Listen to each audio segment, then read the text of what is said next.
Hey everyone, it's Victoria with Nutrition by Victoria. Welcome to today's video. Right now I'm just sipping on a banana sugar smoothie in between activities here. So I'm very busy, so if I'm not uploading that much, it's because I got other stuff going on. So if you have questions and you would like to, discuss things with me, you can always sign up for my coaching. I'm always available for that. But sometimes there's like a lapse between, when I'm uploading YouTube videos or something. And I'm usually really good about uploading on my Instagram. So follow me there at Nutrition by Victoria. So the link for my coaching will be in the description box of this video. So today I'm going to talk about gut health, and I feel like I'm a bit of an expert at this point on gut health because I've had a chronic gut disorder for the majority of my adult life. I have a combination of gastroparesis and irritable bowel syndrome, or IBS, and a lot of people will say that they're able to cure their gut conditions using dietary changes, like going raw. A lot of raw vegans will make this claim. And what I will say is that for the last 10 years, I have been experimenting to find out what diet could help my condition. Was always my number one priority, because that if I don't have it properly managed, it was always affecting my life, my life quality in a negative way. Because I just didn't feel good. And even now, if I steer away from what works best for me, I will, deal with the consequences of that as well. So in my experience, what I've found is that, one, I have never been able to cure my gut disorder. It's more about keeping it managed. And two, that sugar has been the number one game changer in my personal gut health. And I have talked about this with my clients recently because I've had the question, especially coming from a client who has had gut problems herself. And most people have gut issues. And a lot of conventional wisdom will suggest staying away from sugar, when I found it to be the number one thing that's helped my gut out the most. My gut functioning, my microbiome, and my overall just day-to-day management of my gut condition. So why would sugar be beneficial when everybody else is saying that it's bad? So my theory is that sugar is absorbed and digested very easily. You put it in your mouth, and some of that sugar is even like being absorbed right into your system just from your saliva breaking it down and you being able to utilize it, and before you even swallow it. So and that's why, like, as soon as you take a sip of something sugary, you immediately light up, because that sugar is already reaching your cells and allowing your body to have more ATP in order to produce energy. So that's what this all comes down to, is energy production.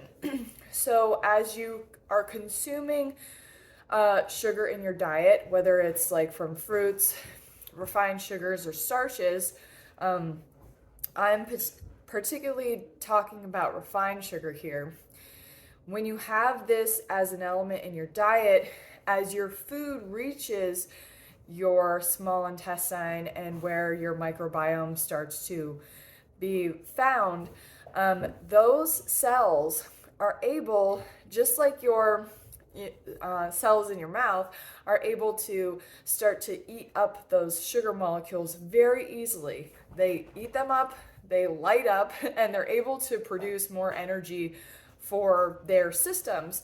And that allows the gut as a whole to become stronger. So you give those cells exactly what they need in order to produce energy. They are producing energy for themselves to now function optimally, just like sugar allows us as a whole to function more optimally. So now your gut can function in a normal way, but also in a stronger way. So it's just improved functioning of your gut, if that makes any sense. So, I'm not talking about needing prebiotics here. I'm not talking about needing probiotics here. I'm not talking about a whole foods diet. I'm talking about sugar. And when you add it to your foods or you're drinking sugary drinks, you're actually benefiting your gut microbiome because you're giving those cells what they need. So a lot of gut problems, in my opinion, start from not enough sugar being available in the diet. And when you're taking in sugar just in whole food form and you're making your body have to work really hard to digest that food in order to extract the sugars from it, you're setting yourself up for potentially not having enough carbohydrate available for your intestinal tract or your gut microbiome. So this is something that I have experienced, particularly doing a whole foods diet.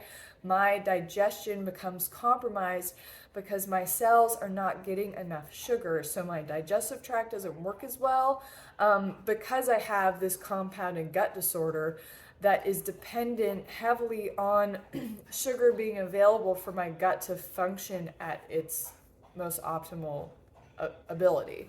So I hope that makes sense. If you have any questions on this topic, let me know. And the last thing I will say is that from adding sugar to my diet and experiencing this improved and enhanced gut functioning, I now have an improved ability to digest foods that are harder for me to handle, like higher fiber foods. I still have to make sure that my fiber intake isn't too high because it will cause GI distress, particularly because I have the compounded gut disorders. And then if I don't have enough sugar in my diet, I will also experience some side effects from that as well. So ideally for me, it's having a diet based in fruit and starches for my meals and also plenty of refined sugar to taste so that everything works optimally, especially my gut. And then once you have that improved and enhanced functioning of your gut, then everything else just works better too, because now you're absorbing your nutrients better because your gut's functioning. Your microbiome is functioning at a higher level so that it enhances nutrient absorption. And I believe that this is one of the primary reasons why I'm no longer anemic, because my iron is actually dependent on sugar in order to be absorbed efficiently. So yeah, it's all related, it's all interconnected. So sugar is the primary nutrient for the cells in order for them to do the rest of their jobs in terms of nutrient absorption, in terms of ATP production, and in terms of just overall enhanced functioning of the organism as a whole. So I hope that makes sense. Leave any comments or questions down below, and I'll see you guys later. Bye.